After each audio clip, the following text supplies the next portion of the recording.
বুট চুর গদি চুর শীর্ষক এনএসইউআইর এক সভাকে কেন্দ্র করে শিলচর কাছাড় কলেজে তুমুল মারপিটের ঘটনার অভিযোগ সামনে এসেছে। অভিযোগে বলা হয়েছে, সভা চলাকালীন এবিভিপি সমর্থিত কিছু ছাত্র এসে বাধা প্রদান করার চেষ্টা চালালে শুরু হয় দুপক্ষের মধ্যে তুমুল মারপিট। ফলে এবিভিপি সমর্থকদের মারপিটে গুরুতরভাবে আঘাতপ্রাপ্ত হয়েছেন এনএসইউআই নেতা চন্দন মজুমদার সহ আরো কয়েকজন। চন্দন মজুমদারের চোখ ও মুখে গুরুতরভাবে আঘাত লাগে, ফলে রক্তাক্ত অবস্থায় দেখা গেছে। খবর পেয়ে পুলিশ ঘটনাস্থলে পৌঁছে পরিস্থিতি নিয়ন্ত্রণ করে। পরবর্তীতে আহত ব্যক্তিকে চিকিৎসার জন্য শিলচর মেডিকেল কলেজ হাসপাতালে পাঠানো হয়। এ ঘটনার পরিপ্রেক্ষিতে চন্দন মজুমদার শিলচর সদর থানায় একটি এজাহার দায়ের করেছেন বলে সূত্রে জানা গেছে। ব্যুরো রিপোর্ট, আমার সোনার কালীগঞ্জ। আসাম প্রদেশ এনএসইউআই কমিটির নির্দেশে আমাদের শিলচর জেলা এনএসইউআই কমিটি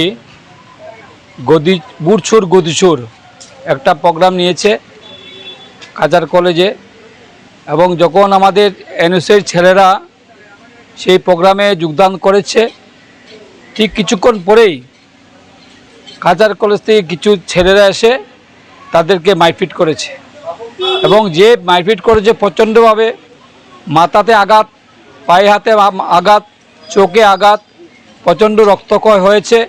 এবং আমরা তাদেরকে শিলচর মেডিকেল কলেজে নিয়ে এসেছি এবং আমরা এফআইআর করেছি। পুলিশ ওদেরকে মেডিকেল কলেজে নিয়ে এসেছি। আমরা এনএসইউআই কমিটি, জেলা কমিটি, মাইনরিটি কমিটি, আমরা সবাই এখানে এসেছি এবং আমরা সেটার বিচার চাই। আমরা এসপিকে ফোন করেছি আমি নিজে, যে আমরা বিচার চাই, যারা করেছে তাদেরকে শাস্তিমূলক ব্যবস্থা করতে হবে, নতুবা আমরা বৃহত্তর আন্দোলন করব। সেটা গণতান্ত্রিক পদ্ধতিতে এনএসইউআই, যেটা আমাদের শাখা সংগঠন আছে কংগ্রেসের, তারা গণতান্ত্রিক পদ্ধতিতে আন্দোলন করেছিল। কিন্তু এখন দেখা যাচ্ছে যে বিজেপি সরকারের আমলে কেউ আন্দোলন করতে পারবে না, হয়তো কোনোবা পুলিশ দিয়ে তাড়ানো, নতুবা গুন্ডারাজ দিয়ে তাড়ানো হচ্ছে। আমরা সেটা মেনে নেব না। আমরা কংগ্রেস জনসাধারণের পাশে আসছি, থাকবো, স্টুডেন্টরা পাশে আসি, থাকবো। আমরা সব সময় আন্দোলন চালিয়ে যাব। ন্যায্য আন্দোলন আমরা করতে যদি কেউ আঘাত দেয়, তাহলে আমরা আরও বৃহত্তর আন্দোলন করব। পুলিশ আইডেন্টিফাই করবে। আমরা এফআইআর করেছি, সেটা ভিডিও ফুটেজ আছে। আমরা পুলিশ আইডেন্টিফাই করবে অতি সত্বর। আমরা টাইম দিয়েছি 3 ঘন্টার ভিতরে আমাদের আসামি ধরতে হবে, যারা প্রকৃত আসামি, যারা আমাদের ছাত্রদেরকে মারপিট করেছে। আজকে জানি না মেডিকেল কলেজে ডাক্তার কি সার্টিফিকেট দেবেন, সিটি স্ক্যান চলছে বা ব্লাড বেরোচ্ছে নাকে দিয়ে।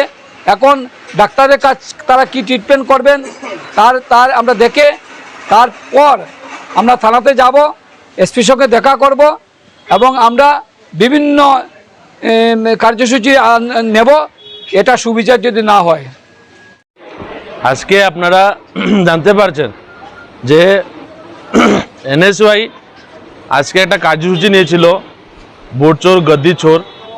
সর্বভারতীয় সারা আসামে ভারতে আজকে এই কার্যসূচি নিয়ে আমরা এনএসইউআইরা কাজ করে যাচ্ছে। এটা একটা অ্যাওয়ারনেস ক্যাম্পেনিং।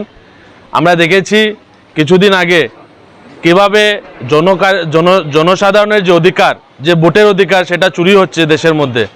সেটার অ্যাওয়ারনেস করতে গিয়ে আমরা এনএসইউআইয়ের ছাত্র সংগঠন কলেজে গিয়ে সেই অ্যাওয়ারনেস প্রোগ্রাম করছিল। তখন কিছু দুষ্কৃতিকারী, সে কলেজেরই স্টুডেন্ট হতে পারে, সেটা আমি যেহেতু আমার জেলা সভাপতি বলেছে 3 ঘন্টার সময়সূচি দিয়েছে, আমরা যুব কংগ্রেসের মাধ্যমে কাছাড় জেলা প্রশাসনকে বলতে চাই, দুষ্কৃতিকারীদেরকে অতি সত্বর অ্যারেস্ট করা হোক। যদি 3 ঘন্টার মধ্যে যদি ওদেরকে অ্যারেস্ট করা না হয় বা শনাক্তকরণ করা না হয়, আমরা বাধ্য হব, আমরা বৃহত্তর আন্দোলন এটা গড়ে তুলব। আমরা সুস্থ সমাজ আমরা গড়ে তুলতে চাই। তাই আমি কাছাড় কলেজের যিনি প্রিন্সিপাল, ওনাকেও আমি অনুরোধ করব, যেহেতু কলেজের গেটের বাইরে হয়েছে যদিও, কিন্তু কলেজের গেটের মধ্যে সিসিটিভি ফুটেজ রয়েছে।